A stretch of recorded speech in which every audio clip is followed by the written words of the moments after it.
Welcome to the Sage Family Podcast, where we explore natural, homeschooling, gentle parenting, simple living, and family adventure. I'm Rachel Rainbolt, the Sage Parenting Coach, coming to you from the Pacific Northwest, where I live wild and free in connection with my 3 wildlings and the Papa Bear in our fixer-upper on the beach. This is episode 23, and today I'm here with Zoë Kim talking about wardrobes. Zoë is the mother of 4, author of Minimalism for Families, and simplicity coach at Raising Simple. She partners with mothers to tackle the challenges of a cluttered home and life with her signature pragmatic and thoughtful approach. So join us around the campfire and let's get living the family life of our dreams.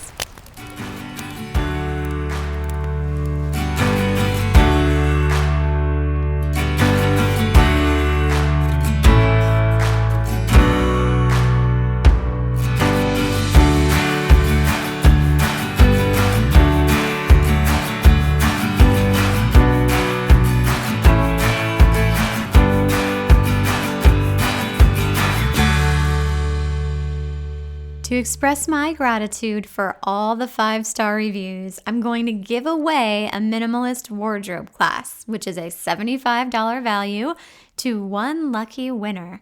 All you have to do to enter is screenshot your podcast review and email it to me at rachel@sageparenting.com. I will announce the winner in the next episode of the Sage Family Podcast and on Instagram at Sage Parenting. Our big adventure this month was Austin, Texas. We got on a plane at 5:15 for a 4-hour flight, tried to land in a terrible storm with a rough, scary ride. Airport closed. We were diverted, landed in a different city to a row of fire trucks, sat on the runway for an hour refueling and getting inspected, flew back to original destination, storm now past and airport open, landed at 2:30 a.m. Rental car lots closed, husband lost wallet on plane, kids slept in parking garage on me, cold and hungry until 5:30 a.m. when they finally gave us our car. I shared a fun little video on Instagram of the kids riding their luggage when we finally got off the plane, but I wanted to share the full story just to zoom out of the curated pieces of life we so often see. Sometimes life is hard and messy. But we kept saying that as long as we were together, we would be okay, and it would be a fun story to tell one day. Love plus humor. How we show up in these hard moments is how our children will show up for their own hard moments long after we're gone. I was celebrating my birthday on this trip. When my children ask me my favorite number, they know I always answer with my present age, because who I am today is the best me I've ever been. When society tells me that as a woman my value and beauty decrease with each year of experience and growth, I defy that discourse by believing out loud that my evolution is something to celebrate with pride. The adding of another chapter to my story for the world to read on my face and hear in my voice. I celebrated a birthday on this trip. I have a new favorite number. Our favorite experience of this trip was the Longhorn Cavern. It was fantastic. A 1.5-hour underground hike among stalagmites and stalactites, quartz crystals, and bats. Or as my husband said, I'm literally in the bat cave. For the 1.5-hour underground cave tour, where we're asked not to touch anything as the oils in our skin erode the beautiful geology of the cave walls, my kids were following the nice tour guide, soaking up every word, looking everywhere he pointed, and quietly asking questions. At the end of the tour, the guide had the entire group, all adults other than my 3 kids, applaud for how well-behaved our kids were. He went on and on about how their good behavior made the tour so enjoyable for everyone else and offered them a special sticker as a reward. Then he went on and on to my husband and I, the children are always so terrible. Well, I guess I should probably say the parents are terrible. His implication was that we more firmly discipline our children, but they weren't good out of a fear of punishment.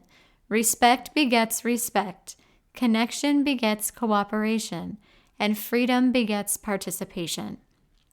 My children know that if they have a need, we will honestly try to find a way to meet it.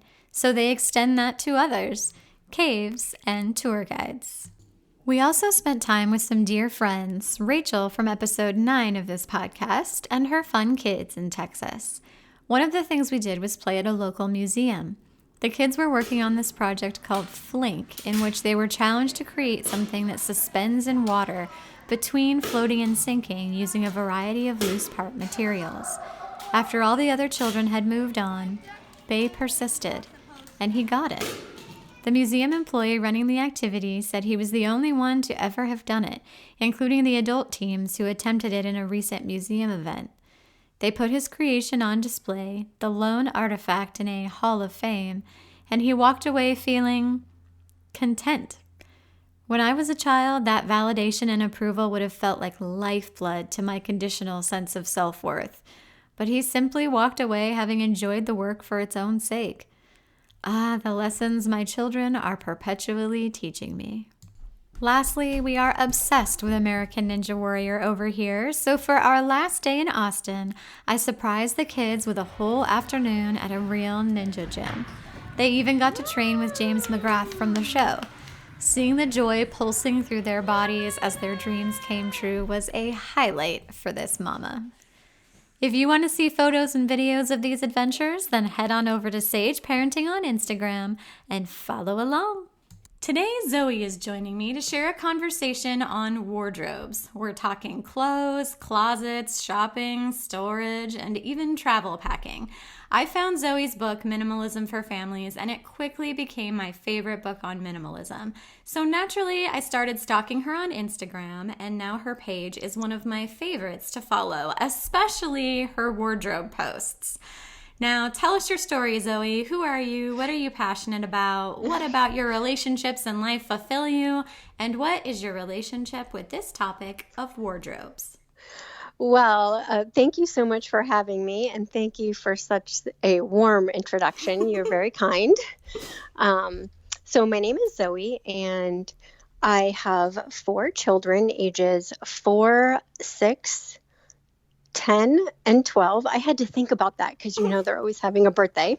Yeah, they keep growing. So rude. They do. And let's see, I started writing about living more simply about 3 years ago. And from then, I just have been hooked on encouraging other moms and families to simplify so that they can live a more intentional and healthy lifestyle. Yeah, and you do it very well. Oh, thank you. So let's start with the why. How does a minimalist wardrobe benefit us and our children? Yes, a minimalist wardrobe benefits, I think, just the overall flow and connection of our daily routines. So that was one of the first things I noticed. And I know you shared a bit with me before about how you felt when you decluttered your wardrobe. So here we are, as moms, thinning out our wardrobe, and we're like, oh, this feels so much better, and I don't have to, decision fatigue. And then our kids are over there, struggling, and maybe they have things that they don't even like to wear, and they have too many choices. So simplifying their choices and making everything accessible just sets them up to be so much more independent and confident in their choices and their morning routine. Yes, like independence. I mean, that's one of the things that so many parents come to experts, quote unquote, for help with. That's sort of the battle cry of modern mainstream parenting. I want my young child to be more independent. And then in part of the intake for my coaching, I have people send me pictures of their space. And that's smart. Yeah, like if we're talking about like they struggle with mornings, great, send me pictures of all the spaces your kid moves through in the morning. So like their bedroom, their closet, whatever, the bathroom. Because addressing the environment is one of the most active things that you can do in your parenting and setting your kids up for success. So if you want them to be more independent, you have to create an environment that allows for that. And of course, like comfort and confidence, like all of the same things that it helps us with. I think kids especially are really moving through a journey of figuring out who they are. And if we can hold the space for that exploration without judgment and without like negativity, then that is an amazing gift that we can give them. And in setting up a minimalist wardrobe, it helps them to find like their style and to figure out who they are. It's really about like deciding with intention who you're going to show up as in the world, instead of just inheriting 100 things that scream at you each morning that you're too you're too blank, you're too big here, you're too whatever. And then it just frees up a lot of time and a lot of energy. Like you said, that energy fatigue is legit. Yeah, the energy, definitely. And I think, you know, a lot of other moms might experience this too, but it's definitely true for me, where physical clutter does translate to my brain. It goes right to my brain. And even if I can't see it, I know it's there and I feel like it's distracting me.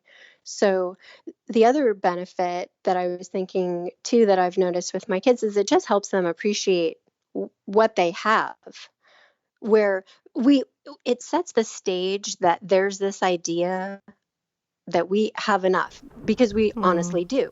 Yeah. And so we're not in this, you know, more, oh, let's buy another shirt. Oh, it's only $4. Oh, this one has this character. Yeah, it's like contentment and gratitude. Exactly. Yeah. So, you know, things have a purpose, and when the purpose is fulfilled, we don't have to go out and buy more shirts. Isn't that interesting how it's like opposite of what most people, the direction that most people focus their energy and their time and their money on, that like if I could just buy enough of the things, then I will feel content and grateful. Yes, the lie. Yes. And the opposite is actually true. Like the having enough is having less, having enough, having exactly what you need is where that contentment and that gratitude come from. And that's for kids too. Yes. And it's definitely it's easier to help them recognize that when there's not there's not an excess amount of things. Yeah. So much agree. So let's talk about clothing specifically. We were talking before we started recording. A couple of years ago, I was standing in front of my closet and feeling so overwhelmed, and like nothing was quite right, and everything I put on, like I felt badly about myself, and it took up so much time and energy, and I already have to make so many decisions, and these were like so many decisions. By the time I walked out of my closet, I was like done with decisions. So I like dove deep into this whole clothing wardrobe thing, and I read all the things and all the books and just when I take a deep dive, like I think of nothing else for like a solid 6 months, and I just researched the crap out of it. And from that, I created my minimalist capsule uniform wardrobe. And while I was moving through the process myself, I created the class, my minimalist wardrobe for Earth Mama's class. And it basically has everything set up where my wardrobe is based on these 5 pillars. It's based on my needs. So those 5 pillars are climate, lifestyle, comfort, fit, and style. And then basically I kind of shot my own closet and pulled my favorites, just like my absolute MVPs. And then I built my wardrobe around all of those things. So I have different categories, like seats at the table that I set, like undergarments, loungewear, activewear, bottoms, tops, dresses, dressy, professional, shoes, winter accessories, and jewelry. And then I purged everything else, edited what remained, duplicated the things that I love. That was that uniform piece, and then added in any extra pieces that I needed. And my wardrobe is set up, so it's a weekly wardrobe. So it's set up for me to do laundry once a week. So I know that was kind of a mouthful, but how have you curated your minimalist wardrobe? Yes, that all sounds so brilliant. So how have you curated your minimalist wardrobe? Yeah, so I have done it extremely slowly. I find piecing pieces together putting pieces together that go well and are interchangeable is a challenge for me.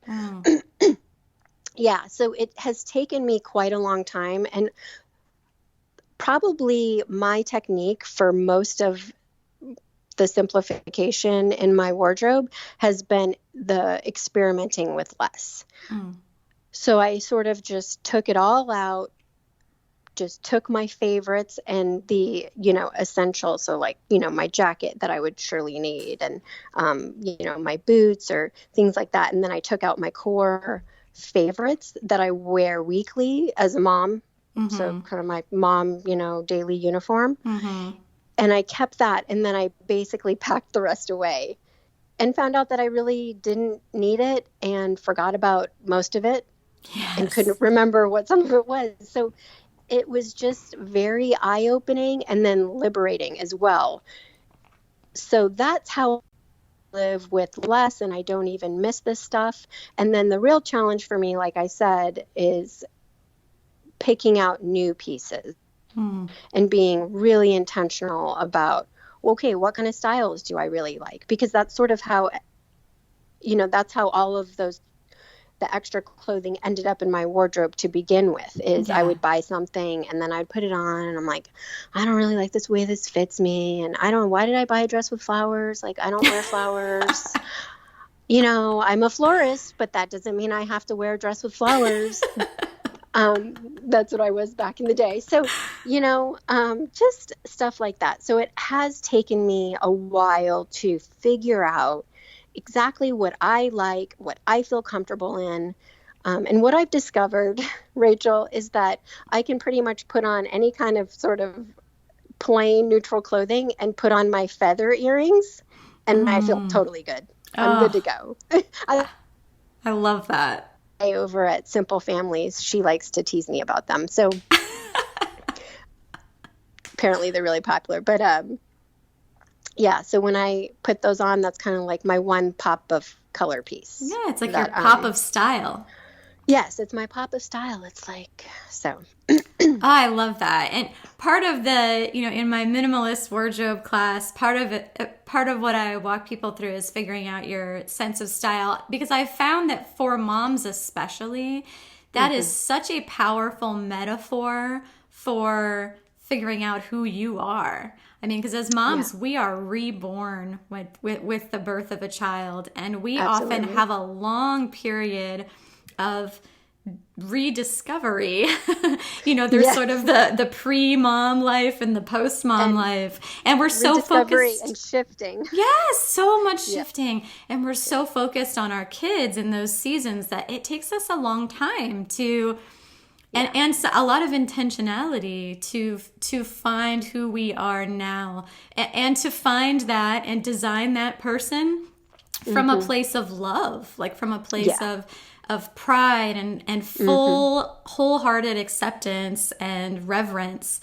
That's a really hard journey. And style, I know it seems so superficial, but style can be a practical way to move through that process and to come to a place where you feel so comfortable and confident in who you are. It's just so funny that something as simple as a piece of fabric that you wrap around yourself can do that, but it can be really powerful. And I did the same thing as you did, and I talked about it in the class about packing away all of the clothes that I was going to get rid of. And so I put them all in a big trash bag or a big box and put them in this closet downstairs under the stairs where we keep stuff that we like, extra floorboards for the house, like like super out of the way. Hopefully need. Yes, I packed them all away, and they sat there for a year. And I was like, okay, I'll leave them there for a year. So if this experiment is a total failure, and I find that like I don't have anything that I need to go out and face the world, they're right there. It's like a safety net. And then at the end of the year, of course, I hadn't touched any of them. So then they all went to be donated. Yes. No. So did you go back through the box, or did you just donate the box? So I opened it, and I didn't go through everything, but I peeked just to make sure there was nothing that I didn't think that my mom would want. Yeah. she like has given me a lot of clothes over the years, Yeah. and so I did a quick peek to make sure there wasn't anything that I wanted to set aside. I think there was one thing that I set aside, like a really formal dress that was too small for me, so it might fit her, but that was it. So I just peeked for that one specific purpose, and then donated everything else, and it felt amazing, and I haven't missed any of those things since. Yeah, and I haven't either. And another piece that I would like to share about just letting go of the clothing. I know I've shared this story about a red coat that I had. It was a really nice winter red coat, and the idea apparently of wearing a red coat was appealing to me because I bought a red coat. But then I never wore the red coat because apparently I don't like red coats. I like red coats on other people. They look great. I just don't feel like a red coat person when I put it on. But it was such a beautiful coat, and it sat in my closet for 3 years. And shifting my thinking to just being generous with things that I'm not using really just helped me clarify my goals and hold on to less, because there's plenty of people out there who would actually love and use and wear that coat. Yes. Oh my gosh, yes. Yeah, there are a lot of things when it comes to style that I appreciate for other people, and also have learned to recognize that they are not right for me. I posted recently a picture on Instagram of my wardrobe after I just did my winter refresh, and you can see very clearly like my color palette when you look at this picture. I saw that. It looks great. Well, thank you. But it's like gray and this very specific shade of yellow, like a kind of a mustardy, goldish yellow, and like a mauve kind of pink, and everything is like white or gray or pink or yellow, and like that's my style. So while I can appreciate, like especially around the holidays when I look at all of these families shopping in these red coats and like black and white houndstooth scarves, I can also recognize that that's beautiful for them, and it's also not right for me. Right. Yes. In fact, I think that's like another question that we need to be at, that I have asked myself when we go shopping. It's like, is this I'll come up to a shirt and this is such a nice shirt. And then I think, is this a shirt that's good for somebody else, or is this a shirt that's good for me? Because yes, it's a nice shirt, but it doesn't mean that it's me, and that's okay. Yes, building that filter for yourself, like constructing it through like figuring out your style and figuring out, like I said, those 5 pillars, like your climate, your lifestyle, your comfort, your fit, and your style. Like having all that locked in helps me to set my filter so that if I have a need that comes up, it has to make it through that filter in order for it to be right for me. For example, I think like tall boots look amazing on people, and they don't fit my body. Like I have like really skinny legs, and I have my dad's chicken legs, and I have come to love them, and they're wonderful. There's nothing wrong with them, but I also recognize that those don't fit my body, and that doesn't mean my body is wrong. That just means those boots are not for me. That's right. Yep. It's a good lesson. Definitely. So let's talk about that shopping thing. How often do you find you need to refresh something in your wardrobe? Because right now I'm doing a mix of secondhand, thrifting clothing, and then some more quality, I would say pricier items. It really is dependent on the item. But I have found that actually each year, let's just say that like summer, I'm in Georgia, so summer's over. When I come back to my summer wardrobe, I will probably need to refresh a few items, probably like between 3 to 4 pieces. In general, just because I am thrifting, and so some of the items that I wear are not in new condition. Yeah, they wear out. Yeah. Yeah, But I especially am trying. Yeah. like when you have less items, you wear them and wash them more often. And so it is true that Yes. they do tend to wear out faster. Yes. That was like hard for me to accept because when I had like 1,000 things in my closet, I was like, Right. nothing ever wears out. Like I had things from Right. high school that Nothing were ever still fine. wears. Yes. Nothing ever gets worn. Yeah. But isn't that just sort of the psychological trick that we play on ourselves? Yes. Like that we store these clothes and then we just want them to stay fresh, but then we're not even using them. So what's the purpose? Like, why did we buy this to begin with? Yes, 1,000 times that. Yeah. For me, it's like once a year I do. So once a year I do like a refresh. For example, one of the staples in my wardrobe are these V-neck tees. And after a year of wearing them all week, a couple start to break down. Plus, after about a year, I'm ready to swap out of a couple of pieces just to refresh the wardrobe and update the evolution of my life and my style. Because like we're always evolving and our lives are always evolving, especially as moms. Like the types of events that I was willing to attend a year ago are different than the type of events that I'm willing to attend now that my youngest is a little bit older. So these things evolve. So I do this refresh each year for my birthday, actually, and so that's like my birthday presents. Like I send my family members when they ask what I would like, I send them links to things that I want clothing wise, and then this is how I do my wardrobe refresh. But because like I try to keep a loose one in, one out policy. So like if I get 2 more of those V-neck tees that I really like to replace 2 that are worn out. Those 2 that are worn out actually get thrown away if they have holes in them and they're totally worn out. Or like I have this blazer that really served me so well. But I realized it was too small. So I sent my mom a link to the exact same blazer, secondhand in the size that I needed. So when that new one came in, the old one went out to be donated. So just keeping that one in, one out has been really helpful for me. And because I don't shop for sport, I just shop to meet like a specific need. It's freed up so much money and time and energy. Mental energy. I don't shop for happiness either because it drains the happiness from me, actually. So not to sound ungrateful, I'm thankful that I can go to a store and shop, but I certainly, don't like to do that as a hobby. Yeah, me too. It's funny how like a lot of people talk about shopping as like this social thing or, like they do it for sport. They do it as like a hobby.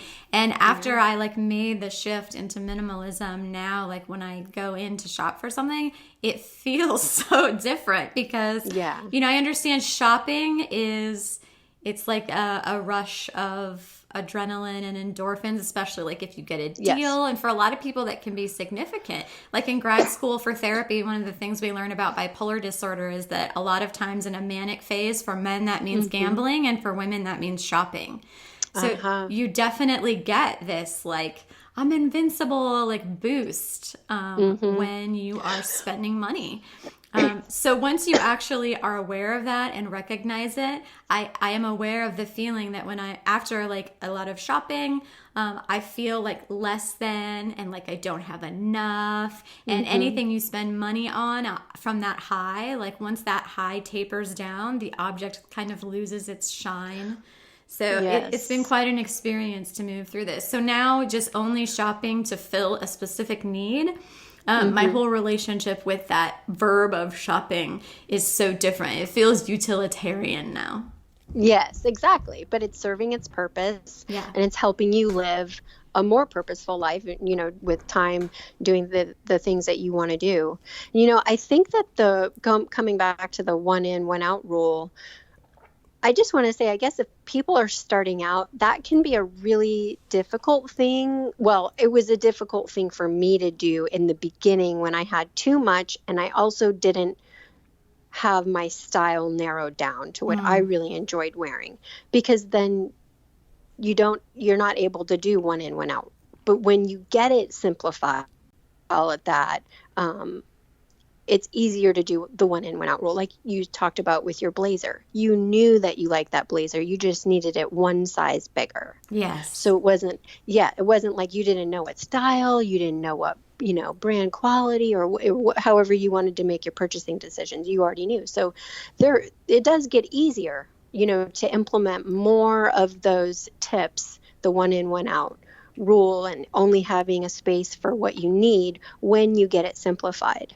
Yes, that is exactly so much true. And the one in, one out rule, like, it's loose in the sense that, like, if a shirt gets totally ripped apart after, like, its 100th time being washed, I'm not going to keep it just because I don't have a replacement yet. Like, no, right. I'll toss it. That's fine. But Yes. that loose one in, one out rule has been really valuable. And just like you said, that's really difficult to do if your closet is overwhelmed with chaos.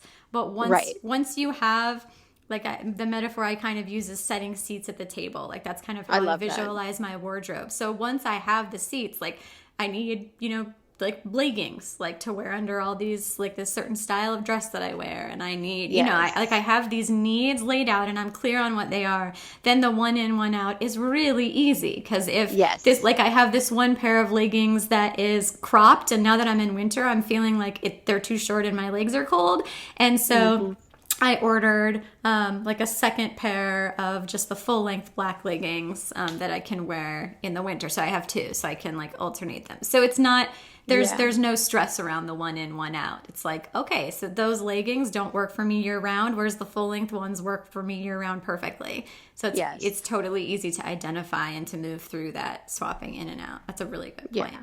So let's talk about closets. What are your best closet organization tips?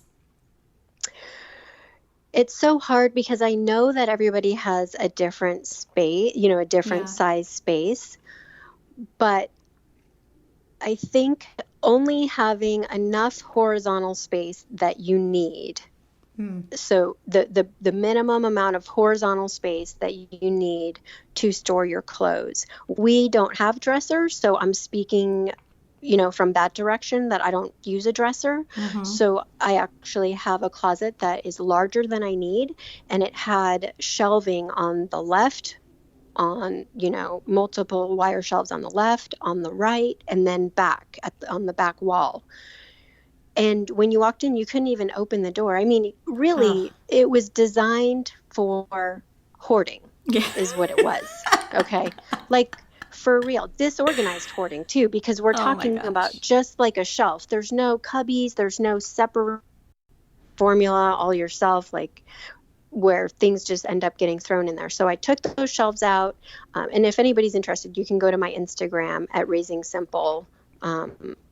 Check out, it's the only wardrobe picture on my Instagram, but I do have a photo of it there.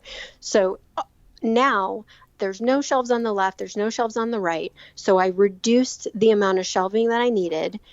And I just put, I think there's 3. Now I can't even think about how many there are. There's like 3 shelves on the back wall, and there's 1 rod, and then there's a shelf up on the top. So to design a space that only has the shelving for what you need. If you have more shelves than you need, you will end up filling them with things that you don't need, or setting things there. I mean, if you're like me, you will. If you're the 1% population who leaves lots of horizontal space. No, that's everyone. Free, but that's something that I talk about in my book, Minimalism for Families, is reducing the horizontal space in your home. We don't have to just collect things and set stuff on. And so really creating, the shelves, if you're able to do that. I know that, some people are renting, or there's different situations that they can't change out the shelving in their closet, but I did that in my wardrobe for under $100. Yeah. So there's no need to go to the Container Store and spend, $1,000. Maybe IKEA is cheaper. Yours is IKEA, isn't it? Mine is IKEA. Yeah. So we demoed so we have a really, really tiny closet space, and our closet space is sort of this L-shaped hallway to our very tiny bathroom. So we removed the sliding closet doors and demoed out all the framework for the closet. And then we bought 2 IKEA wardrobes and put them in each of our closet spaces, and then like added like trim and whatnot to make it like function as like a built-in. Yeah. Yeah, because it looks awesome. I saw it. It looks Thank you. awesome, and it's simple and calming and inviting. Thank you. And I'm going to link to all of your stuff too. So like your Instagram photo that you're talking about and your blog. You have this fantastic blog with your kids' closets. So I'm going to include links to all of your things. So if you're not getting the show notes, make sure you get them so you can see all the things that we're talking about here. I love the like brilliant simplicity of the way you have all of your closets set up. And I agree with everything that you said.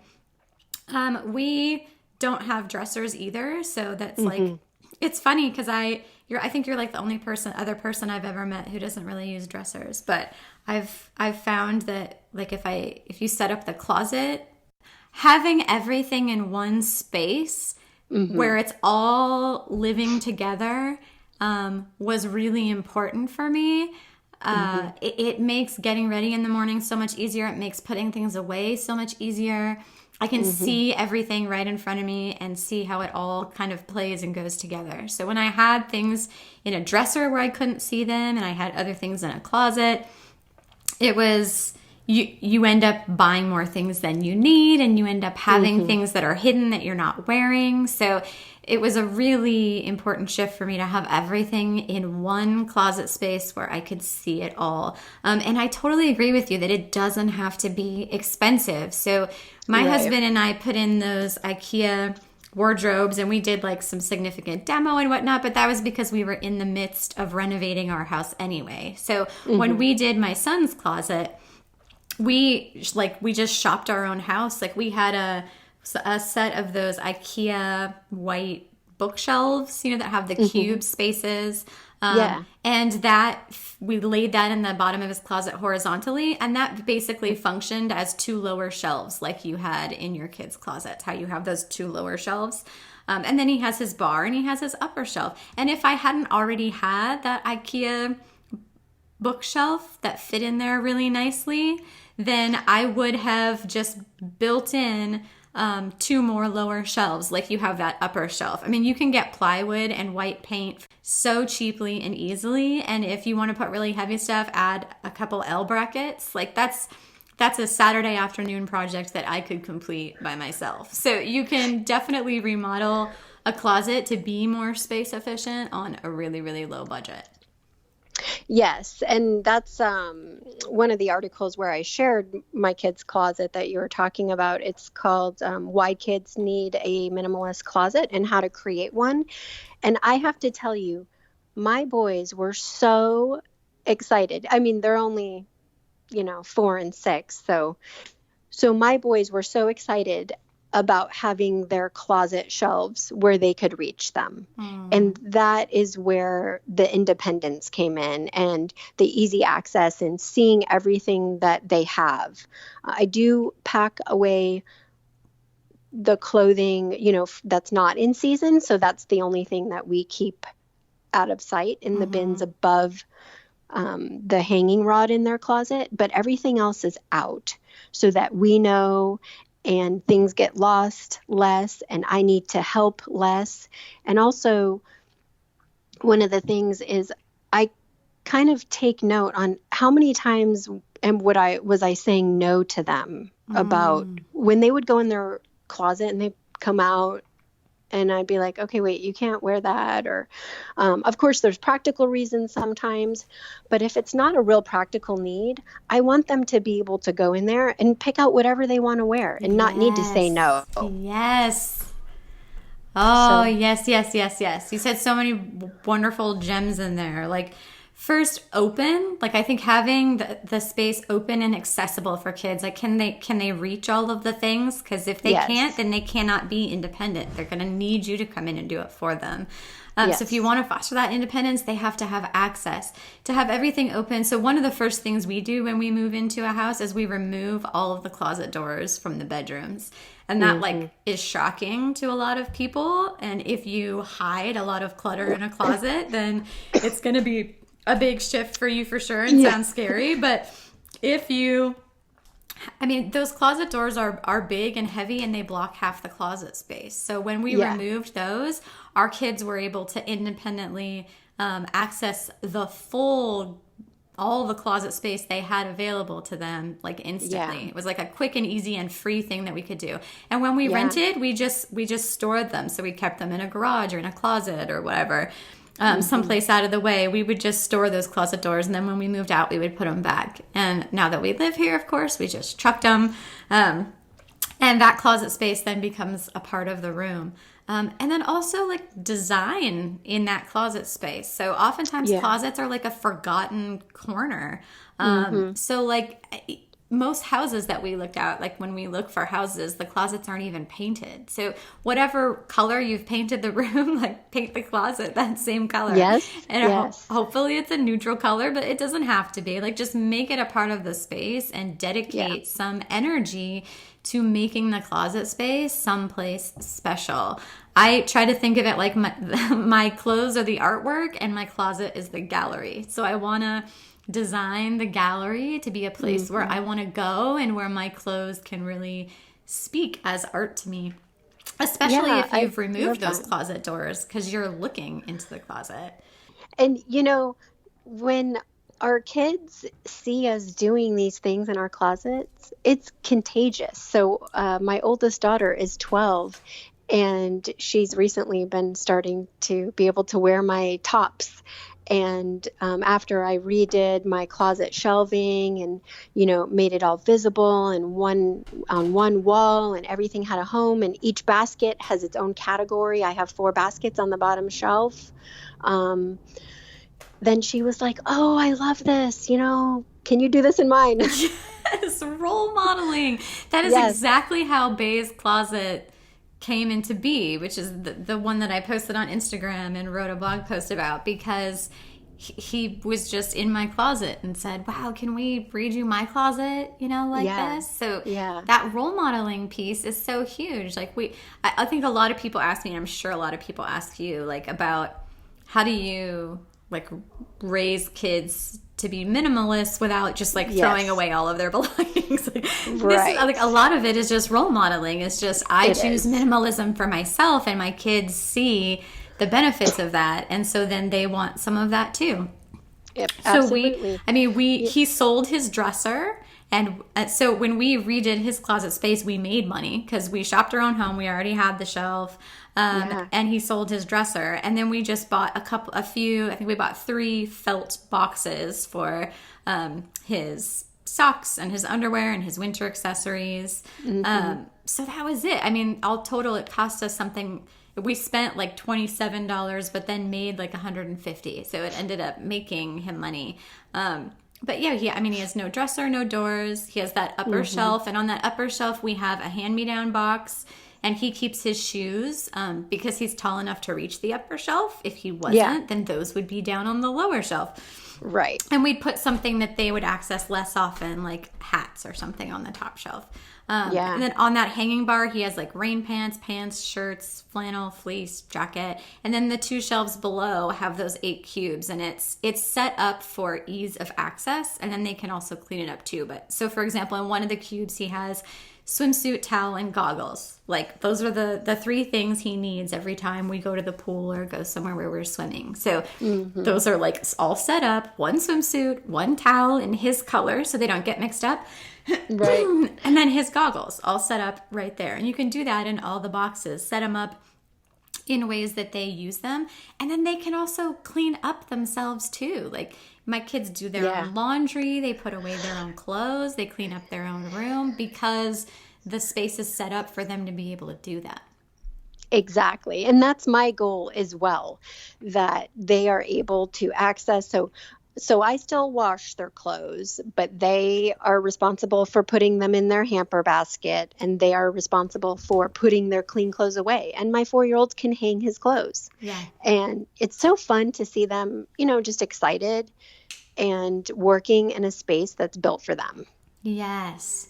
Yes. And it's like twofold. So on the one end, you set up like the minimalist wardrobe and an organized closet space that they can access and move through independently. And then on the other hand, you grant them the autonomy and the freedom to manage it as they see fit. So to get dressed each morning in what they want to wear, and you don't edit it, and to let them put their clothes away in ways that may not be the exact same way that you would want them to be put away if it was your closet.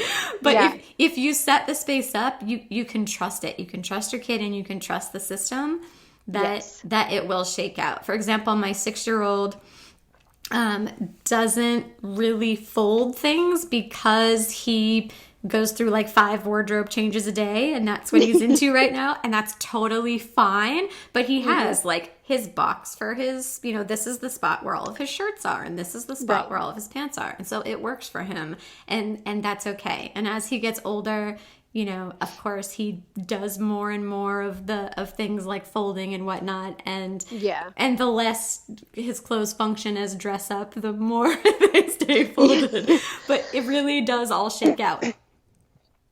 Yeah, and the giving them just enough and not extra is setting them up for success to take care of their stuff. Because how many times, before I started living this way and decluttering, did I expected them to take care of their things, but really I was giving them too much to take care of. I was giving them more than they could handle. And it's just sort of a sad, repetitive cycle of frustration between, parent and child, because the child has too much to take care of, and the parent is frustrated because they're picking up or doing, more things, for the child because it's too much. And everybody's frustrated, and everybody's stressed and overwhelmed. And it's all over stuff that we don't even need. Yes, your child is not the problem. Your expectation is the problem. So if you have any situation in your parenting life where you are having the same fight or frustration over and over again, your expectation is off. And you are exactly right that a lot of times the expectation that's off is the amount of stuff or the way that the space is set up. So it's set up in such a way that your kid is not capable of doing what you want them to do. And if my youngest had 100 shirts, the system that where he puts his stuff away and manages his own stuff and gets dressed on his own wouldn't work. Right. Absolutely. Yeah. So let's talk about storage. You mentioned that you move out of season stuff up to the top shelf. So how do you handle hand-me-downs, and how do you handle out of season clothes? Yeah, so out of season clothing, so we just ended summer here. So if it was already tight on them, I'll just go ahead and donate it now. So, we're heading in, we're in the colder weather now. And so I'm finished up actually recently going through their summer clothing and putting it up in the bins. And so for stuff that was getting really tight then, I just go ahead and I donate that now. And for the core clothes that still look good, I make sure that I check them for stains and things like that, because by next season, stains actually, they just get worse if I don't catch them. Yeah. So I make sure that I take care of it then, and then I store it in the bins above. And I aim for just one bin. That doesn't count. I can do that with summer clothing. So just one canvas, those, 12 by 12 or bins of summer clothing per child for each season. Now for winter, I'm going to have coats and hats. Those are not going to be counted. And I do live in Georgia. So, if for everybody else who lives in a colder climate, I'm sorry. That's not probably going to work for you. Maybe you're going to need 2 bins, but hey, 2 bins. So you have your designated spot. And so that's what I do. Yeah, for us, for hand-me-downs, IKEA has these great big zippered blue bags, and I keep one of these for each transitional size. For example, when Bay outgrows a size, I sit down with West and we sort the clothes into keep, donate, and trash piles. Like anything with like holes or bad stains just can go in the trash. And the items that he wants to inherit, like that suit his needs and his preferences, go into the blue bag, and I label it with the size contained inside. And then I store these bags out of the way. So like garage, basement, closet, if it's not their next size up. So depending on the age spacing of your siblings, Exactly. I'll store these out of the way. And this process is like really valuable for the kids because they get to, again, hone in on like their needs and their preferences while they're doing this. Like Bay loves, his style is pretty dapper and he likes jeans and he likes to be a little more formal, and West wants like sweatpants and tie-dye t-shirts. Like yes, I have that going on in my house too, where they have their own. It's cool. Yes, it's totally cool. So so just being aware of that, though, as Bay's size that he's outgrown is laid before him, he can quickly and easily choose what things he wants to keep it for himself and what things he doesn't, and that works out really well. So then we have like one of these zippered bags in each size. The next size up goes in a box on the top of the closet. So that way, as things start to feel tight, we can actually easily pull them down and try stuff on.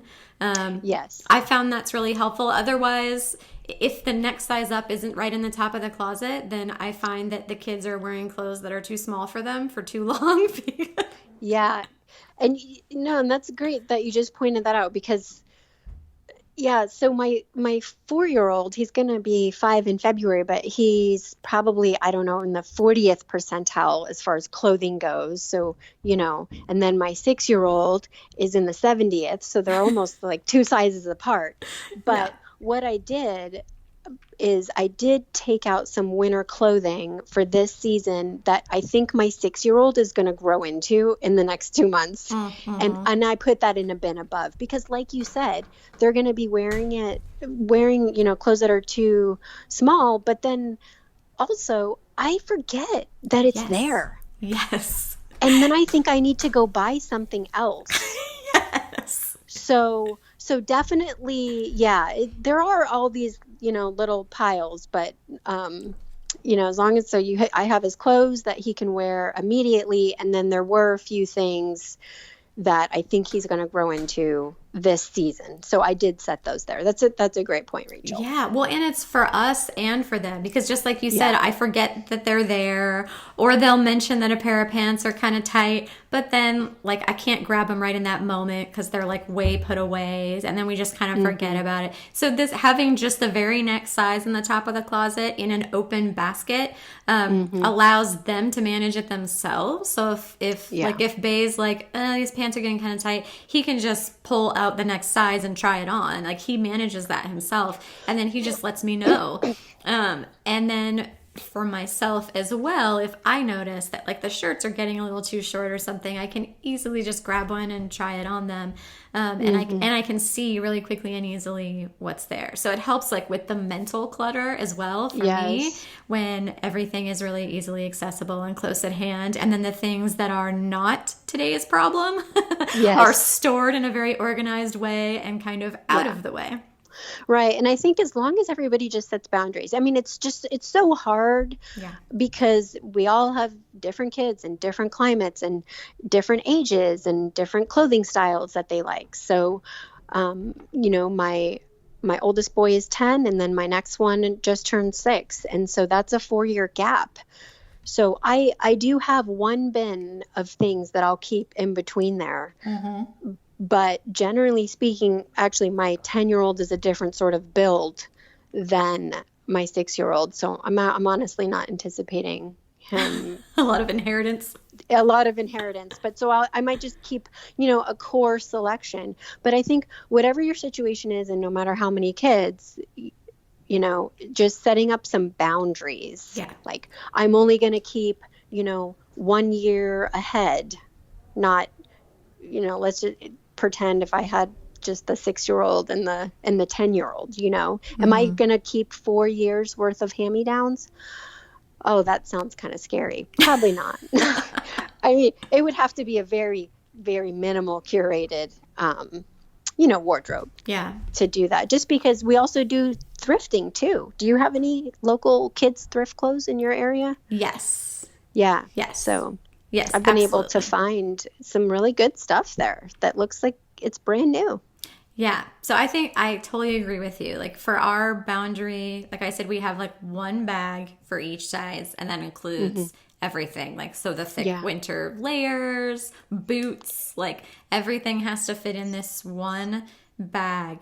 And my oldest is trans. So for the first the first massive season of our lives, we had 3 boys, and and so if we would invest in like a winter coat or something, like it definitely made sense to keep it because it could be worn 3 times.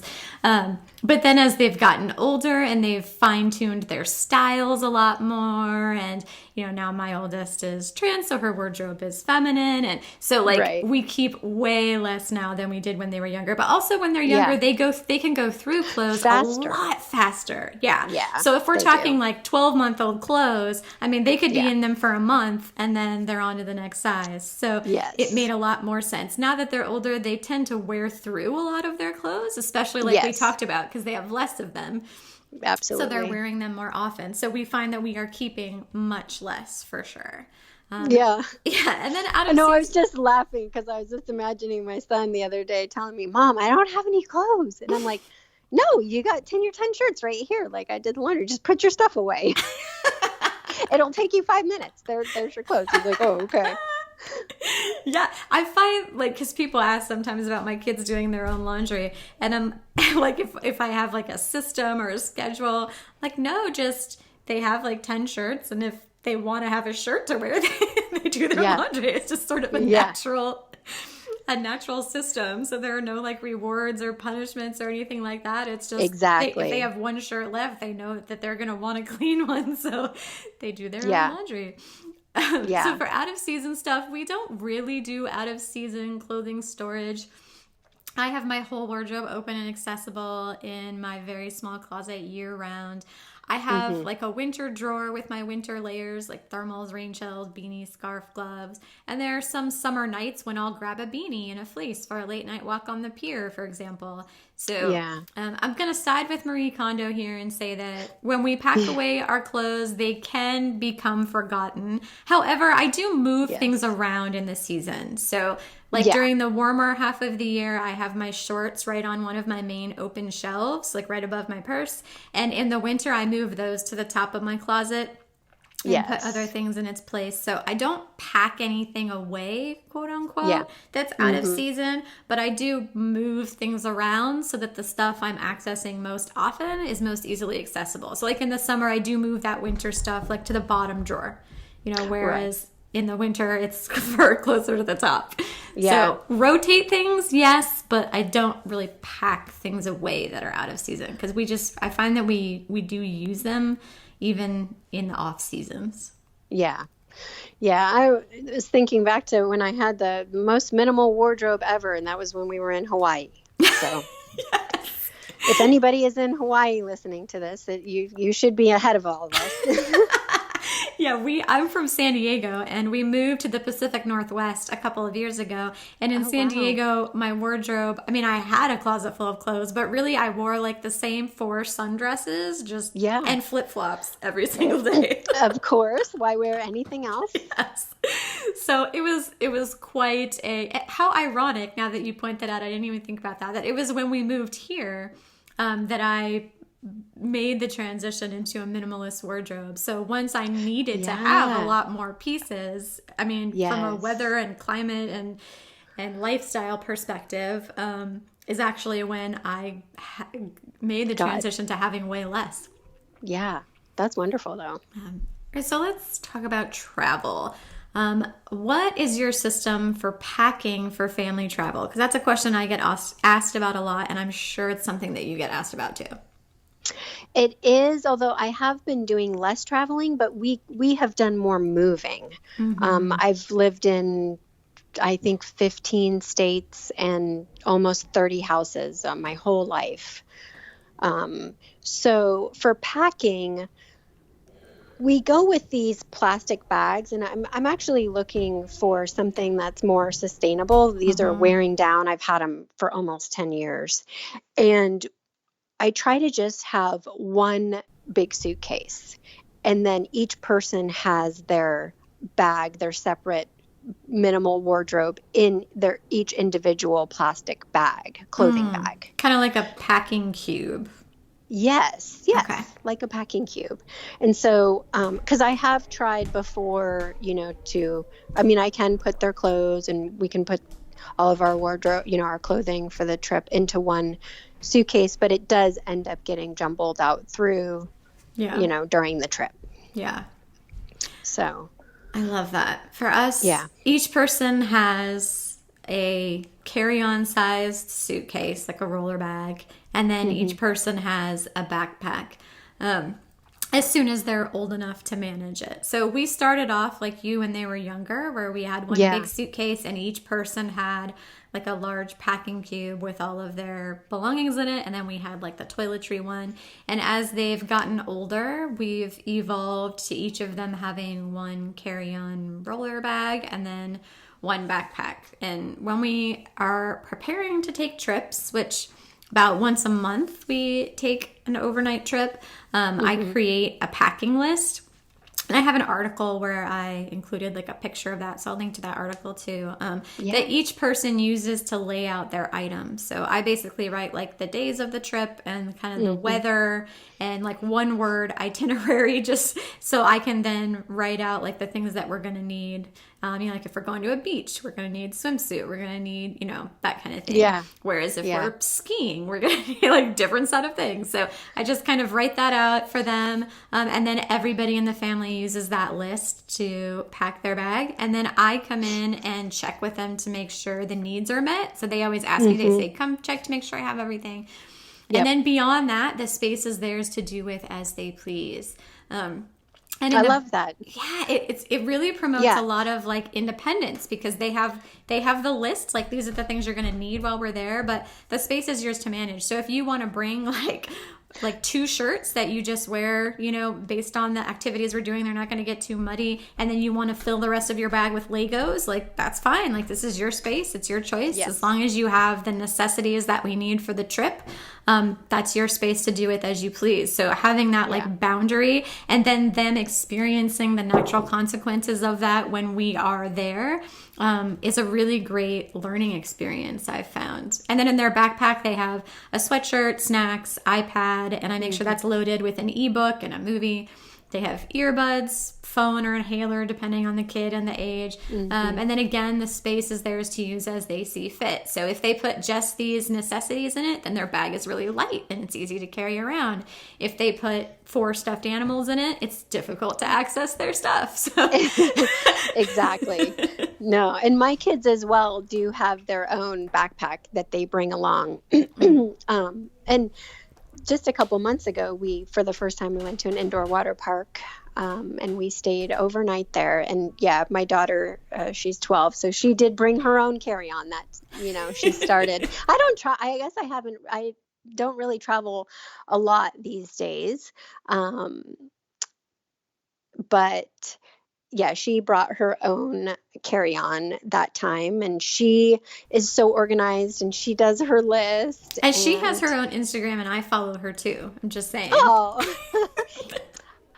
you rock. That's awesome. I'm a fan of hers as well, so just putting that out there. She's over there at Happy Go Simple. She loves that. So it's really fun just to see them, like you said, just take initiative and have that space and put in there what they want and plan it out. And, she writes her own list and she packs all of her stuff. And then my son did set his stuff out. This time we had him put his stuff in our one family suitcase, because we need to purchase another roller suitcase for him, a carry-on size. But yeah, he had just had his pile of clothes, and then I was like, "Where's your toothbrush? Like, you are going to brush your teeth on the trip, right? Please." So Yeah, it's that same fun. recipe of like access and freedom like Yeah. leads to independence. And in the beginning there's scaffolding. So like I'm way more basically my older two who are now 13 and 10, they just take the list and they pack their own stuff and then they just call me in and so ask me to similar check to make mine. sure they didn't forget anything. And then my youngest, we do it together. So I'm like, Yes. we need 5 shirts, and he'll go and he'll pick 5 shirts. So there's definitely some scaffolding. But if you give them like access, like here's a suitcase and here's a list and here's your space and the freedom to do with that what they will, it really does result in a lot more independence long term. Definitely. Yeah, when we moved up here, we were relocated and we didn't have a place to live. So basically there was like 8 or no, because then it took like a month for our stuff to be delivered. So there was like 12 weeks, about 3 months where we were just living out of our suitcases. And no matter, just one last thing I wanted to add, that no matter how long the trip is, we always only pack for 1 week. So like our wardrobes are 1 week wardrobes. We pack everything we're going to need for 1 week, and then we just do laundry once a week.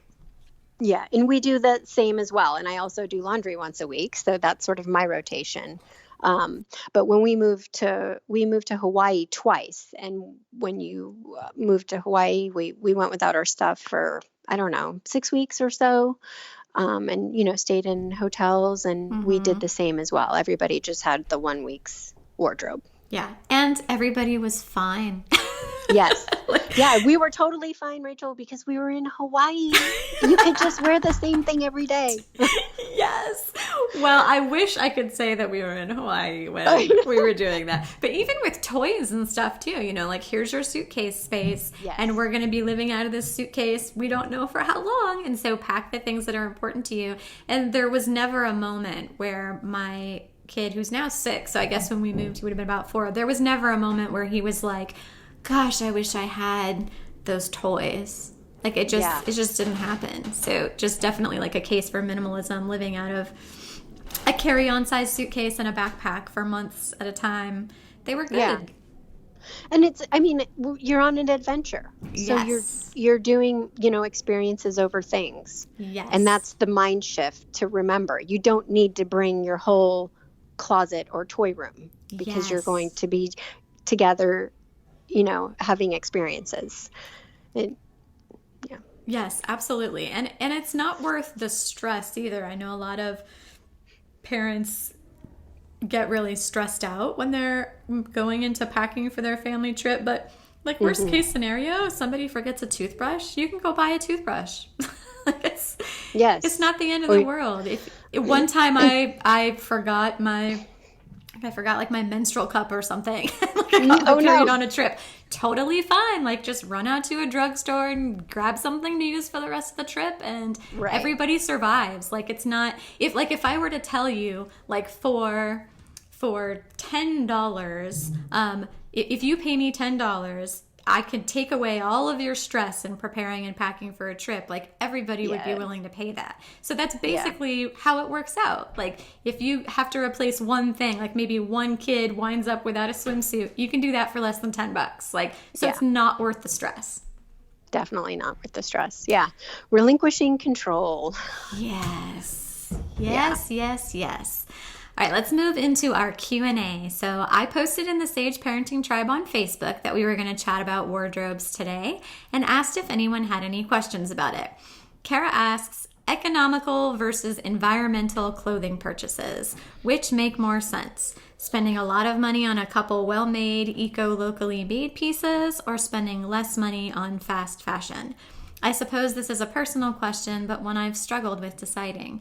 I think it's a mindset issue around the purchase price point of environmentally friendly, small business purchases. So what say you, Zoe? I would say, yes, it is a personal preference and lifestyle for each person. So I'm just going to speak to my own perspective on this, but I would certainly never go into debt to purchase quality items. Right. And Agreed. yeah, like you just have to have a line somewhere. And so I think drawing up a budget and having a budget and having each dollar allocated as it comes in, knowing what you have to spend that's where I would start.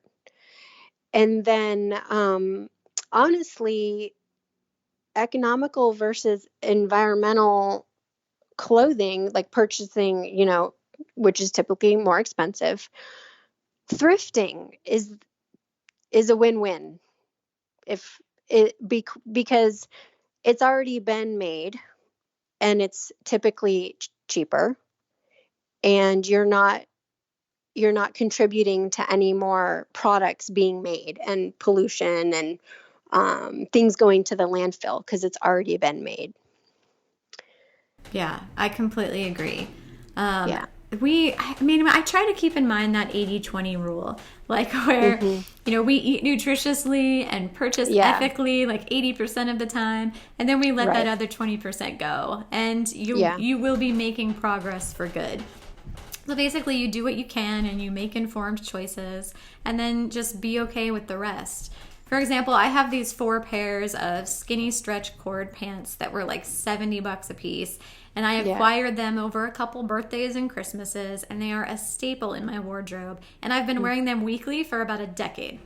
So they were a larger investment up front, but they have lasted, saving me money in the long run. Now, everybody's going to be asking you what quarter, like, I hope you're going to put this in the show notes. I mean, a decade? They're cut from the cloth Diana skinny cords, and I bought them in Nordstrom, and Nordstrom doesn't sell them anymore. Right, of course not. Of course not. Because they last. Because they lasted, so nobody was replacing them. Yeah. So another example, I had that blazer that I mentioned that just suited me so well and sparked so much joy, and it just became too small. So I found it used online in the size up that I needed, and now I'm all set. Another example, I have one purse that is versatile, durable, and stylish, and was purchased from a small mama-owned business called Race Case. I love that company. And then I have those V-neck tees that just suit me perfectly, and they're like $15 on sale, and I just replace them as needed. So they don't last as long, like they're cheaper to buy, and they work for me, and they would fall into that 20%. Like I feel like it's worth it to just wear them until they wear out and then replace them. So that 80-20, that's my mindset. And I'm going to be talking with Meg from So Liberated in an upcoming episode. And she is a leader in the make your own clothes movement. So I'm sure that conversation will offer some inspiration on this front too, because I have lots to learn from it's her. A great question. And it's a struggle. I mean, because it's hard to, sometimes it's especially kids clothing. I mean, have you tried to shop for ethical kids clothing? It's not cheap. No. And then they're not wearing it very long. Yeah. Like, 1 year. So it's not like, it's not the same as your corduroy jeans for 10 years. Exactly.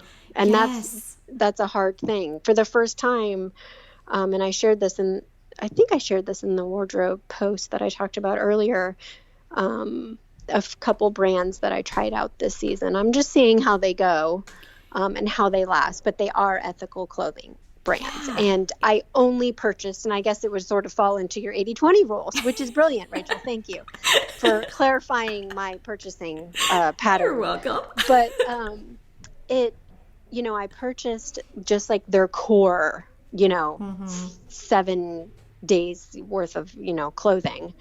And then the rest of it is, hand-me-downs or,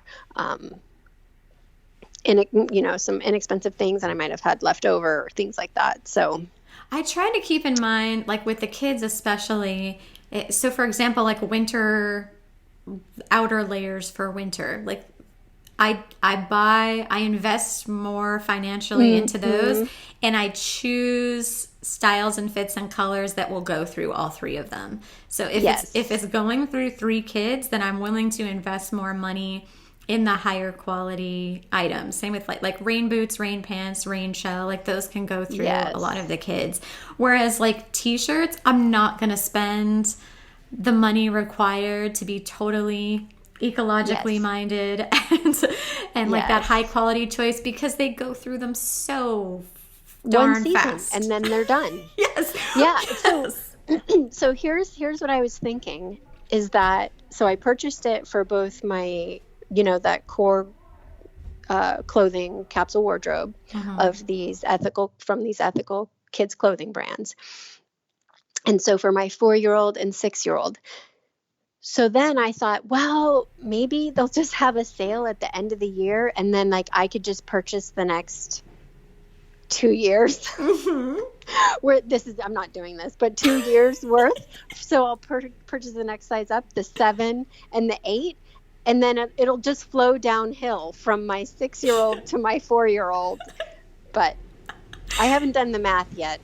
Yeah, it's tricky because I mean, if money was no object, like I would be buying all like handmade, ecologically sourced, like plucked from a surplus overgrown area of the forest by doula fairies. But like realistically, I don't have the budget for that, and my kids go through some of the clothes super quickly. So like when I bought 2 pairs of sweatpants in like blue and black from Hannah Anderson, and they've gone through all 3 kids. So like that felt like a smart choice. And that's one of the brands that I purchased from was Hannah Anderson. And then but then like t-shirts, like depending on what's on the t-shirt or what color it is, the next kid's not going to want to wear it, and they burn through those so darn fast. I mean, they're rolling down muddy, grassy hills with thorns, and it's just, I've found that has to fall into the 20%. So I just try to keep in mind that 80-20, and that's a great idea. Lastly, I recommend the documentary The True Cost to learn more about why fast fashion is a problem. Just so for the people out there who are listening, like,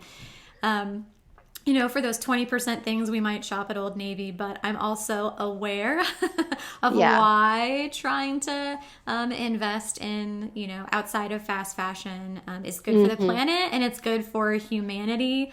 So if you're kind of not sure what we're talking about, then watch that documentary, because it's a really good one to get informed on that front. Yes. And I always remember too, the most ethical clothing is the clothing that we already have. Yes. So of course, when we need new items, then we are presented with that choice, maybe. But as far as trading clothes out, we don't need to just go get rid of all of our clothing that we have now that fits us just to go buy ethically made clothing. Yes. Agreed. And, Courtney Carver talks about this phenomenon where, like, a lot of times when we're having the conversation about wardrobes, people will say, like, well, I work in an office, or, well, I do a lot of stuff on camera. And I've never, ever had somebody come to me and be like, you wore that dress in that other video. Like, yes. No one cares. Like people are left with an impression of you. Like that first impression that you make, or that lasting impression that you make. So if you are putting off, that presentation that you give, that is what sticks with them. What sticks with them is not the specific items that you are wearing. They don't remember them, and they don't care if you wear them more than once. So there's this like myth that I think the fashion industry churns out, that you need like a wide variety of things, and you need to wear something new each time. And I totally call bullshit on that. Yeah. And, it's been really fun to see my daughter show up to school wearing the same thing. So, my kids go to public school, and she wears the same things. And she's talked about how a lot of the girls there, especially because she's hanging out with mostly girls, they're like, I can't wear that, or I have nothing to wear. But what they mean is they can't wear the same blouse the same month. And that's just such a dangerous, thought pattern to get into. So it's been great to see her being a leader on that front. Yes, thank you. Yeah. Yeah. And what's her name? Bella. Her name is Bella. Bella. Thank you, Bella. Thank you for doing your part to make the world a better place. Oh, so sweet. Yeah. Let's move into a day in the life. So describe for us your favorite day this week and share with us why you loved it. Well, was Thanksgiving this past week? Yeah. No. Yeah. We can count that. Can I count that? Yes. Yeah. I mean, any day is a good day to give thanks, but it was especially a good day because it was just so focused on being connected and together and slow, and the weather was fantastic. I love sunshine. And we were able to go on the walk. We have a greenway near our house and just do some exploring and collecting moss and rocks and just hanging out and lattes. That sounds like a really lovely day. Yes. All right, well, let's move into our deep dive. The show notes can be found at sageparenting.com/podcast23, where you can also subscribe and get future show notes sent right to your inbox. What are your favorite resources, Zoe, for people to dive deeper into this topic? For starters, Minimalism for Families. I'm definitely going to have a link to that. And I'll link to, let's see, I mentioned the True Cost. The True Cost documentary is one of my favorites.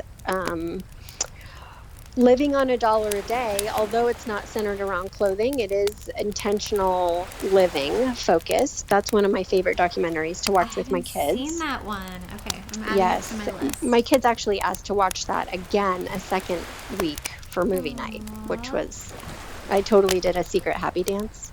I didn't want them to think I was a weirdo. So is that kind of like the Kindness Diaries? Is it similar? It's where two men go and live on $1 a day. Okay. Yeah, I think it's similar. Yeah. And yes, my book, Minimalism for Families, Minimalist Strategies to Simplify Your Home and Life. That's a great resource. It is. It's good. I'll vouch for it. Oh, thanks so much. And if you have already read it, it would be so wonderful if you would like to leave an honest review. That would be amazing. Consider it done. If I haven't already, I probably have. I'm pretty on top of the reviews. But if I haven't, then consider it done. A Curated Closet. Yes, that's on my list. That's one of the books that I was going to recommend. I love that one. That was part of my deep dive. I definitely recommend it. And Project 333, if you do want the challenge of living with 33 items for 3 months. I think that's just a great way to just test out the waters and just approach it like having fun. Yeah. You're just going to try it out. And just following Courtney Carver and looking through the hashtag, I just find to be inspiring. So even if you don't want to use the template or the framework that she has in place, just following her and following the people who are a part of that movement, I find to be really inspiring. So it's something I recommend for sure. Yes. And I'm also going to be leading the March. Hold on. I'm also going to be leading the month of March on the topic of wardrobe for Courtney Carver's year-long course, A Simple Year, this coming March 2019. So I'm really excited about that. That's pretty fantastic alignment that I just happened to tap you for that topic, and I did not even know that that's the topic that you're going to be doing for that program. Yes. So your book, Minimalism for Families, my Minimalist Wardrobe class for Earth Mamas, I'm going to have a link to my article on my Minimalist Kids Closet, and then yours too, so you'll have both. And then my Packing for Family Travel article. So there are going to be lots of good links in the show notes for this week, so make sure you check them out. Yes. Zoe, thank you so much for joining me. I thoroughly enjoyed this conversation. You were everything I'd hoped you would be, so thank you. Oh, well, likewise, Rachel. It was so enjoyable, and I really thank you for having me on. I had a great time.